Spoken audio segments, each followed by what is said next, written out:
मुजफ्फरपुर के सकरा थाना क्षेत्र में एक बड़ा ही हृदय विदारक घटना सामने आया है, जहां एक परिवार के 4 सदस्य ने फंदे से झूलकर अपनी जान दे दी है। बताया जा रहा है कि आर्थिक तंगी और कर्ज के बोझ में यह परिवार सुसाइड कर लिया है।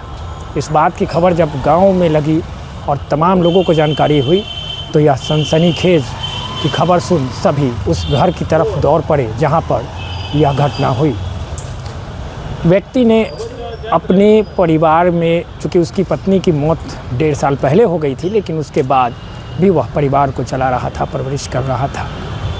इसी बीच कल रात को खाना खाता है और खाना खाने के बाद अपने तमाम बच्चों को लेकर, 3 बेटियां और 2 बेटे, दोनों को लेकर जाता है घर में और फिर अपनी पत्नी की साड़ी के फंदे से सुसाइड करने का प्रयास करता है।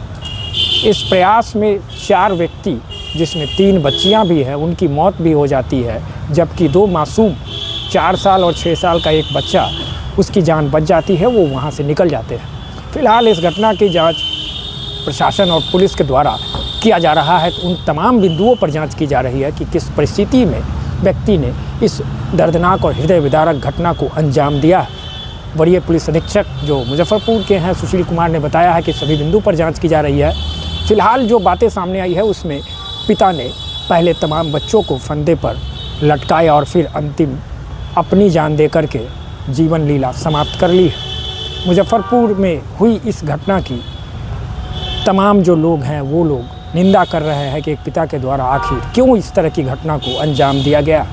फिलहाल डेड बॉडी को भेजा गया है पोस्टमार्टम के लिए। पोस्टमार्टम रिपोर्ट आने के बाद जो आगे की कार्रवाई होगी उसको पुलिस करेगी। फिलहाल इस घटना को लेकर ग्रामीणों में मायूसी छा गई। एक परिवार के जो है 4 लोगों की मौत है। सकरा में नारायणपुर गांव है, वहाँ पे एक परिवार के 3 बच्चे, बच्चियां और एक जो पिता हैं, उनके द्वारा फांसी खुद भी लगाई गई पिता के द्वारा, 3 बच्चियों को भी फांसी लगा करके और उनकी मृत्यु हो गई। 2 बच्चे जो लड़के थे उनको भी पिता ने कोशिश की थी, लेकिन वो सेफ हैं। तो टोटल 4 लोगों की मृत्यु हो गई इसमें। हम लोगों ने वहाँ पे विज़िट किया, पुलिस तुरंत पहुँची थी, मैं भी पहुँचा था, डीआई साहब भी वहाँ पे पीओ का अवलोकन किया गया है। एफएसएल की टीम भी गई है, सारी सैंपलिंग की गई है, सैंपल लिया गया है।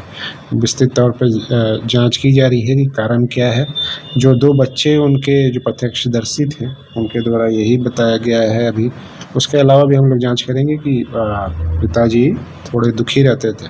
उनके जो पत्नी है 10 महीना पहले उनकी मृत्यु हुई थी, उसका भी था, और 5 बच्चों का भरण पोषण था। तो इन सारी बिंदुओं को हम लोग जांच कर रहे हैं और जो भी होगा आगे की कार्रवाई विधि सम्मत हम लोग करेंगे। अब तक की जो जांच हुई है उसका क्या अभी अभी कहना उचित नहीं है कि क्या कारण होगा, पर बहुत सारे डॉक्यूमेंट्स हम लोगों को और अन्य चीज़ों को देखना होगा। उसके बाद बच्चे बहुत, क्योंकि छोटे हैं, 7 साल का बच्चा है जो सबसे बड़ा है, जो 2 बच्चों में 7 साल और एक 4 साल का, तो बहुत ज़्यादा डिटेल में कुछ बता नहीं पा रहे हैं, तो डॉक्यूमेंट के हिसाब से हम लोग देखें। हम लोगों के उस समय में जानकारी पता नहीं है, लेकिन वो 5-7 साल का लड़का जो था वो देखा ना था 4 बजे सुबह में, और रोने लगा, आवाज़ निकला, हम लोग बाहर निकला, उससे पूछे तो लड़का बोल रहा है कि इसे देखो ना, सब फांसी लगा लिया है, 4 आदमी मिलके। और वो लड़का के नाम है, मतलब वो लड़की के नाम है एक शिवानी, एक अनुराधा, एक के नाम है कि रैदिका। मृतक के क्या नाम है उनके पिता का? अमरनाथ राम। कहाँ की घटना है? ये नवलपुर मिसरोलिया सकरा क्षेत्र में। सकरा थाना क्षेत्र में। कब की घटना है? ये कब का है, मतलब वो चोकला में पता का थोड़ी चलेगा, रात के बात है, ठंडी का। सुबह में हुआ है 4 बजे। हाँ, जब जानकारी देखे हैं तब वो बल्ली में लटका हुआ था। क्या लगता है आपको, शंका क्या लग रहा है? शंका मतलब क्या लगेगा, मतलब वही जब रोने का आवाज़ निकला, फिर जाकर तो फिर लोग हम लोग के गांव में, फिर अब लोग सके बताया कि ऐसे से हो गया है। सब लोग आए हैं, तब देखा, ये सब कुछ नहीं है। रोजगार को लेकर वो मजदूरी करता था पहले। मजदूरी करता था तो हमेशा कमाई हो जाता था। हमेशा नहीं, कभी जाता था कभी नहीं जाता। पैसा की कैसा स्थिति था, आर्थिक स्थिति? उसको पैसा का बहुत दिक्कत था, कमाना नहीं चाहता था, कमा के कुछ लाता था तो पूरा नहीं हो पाता। और क्या कहता है उसमें उतना, एक दिन जाता था 4 दिन बैठता था, घूमता था पागल के जैसा लेकर। अच्छा, पत्नी कब डेथ कर? पत्नी का हो गया 1 साल। 1 साल पहले डेथ कर गई। क्या नाम है आपका? मेरा नाम राजेश राम। आप कौन है मृतक है? वो हमारा चचेरा भाई है। अगर आप ये वीडियो YouTube पर देख रहे हैं तो हमारे चैनल को सब्सक्राइब कर बेल आइकन दबाएं और Facebook पर देख रहे हैं तो हमारे पेज को लाइक करें।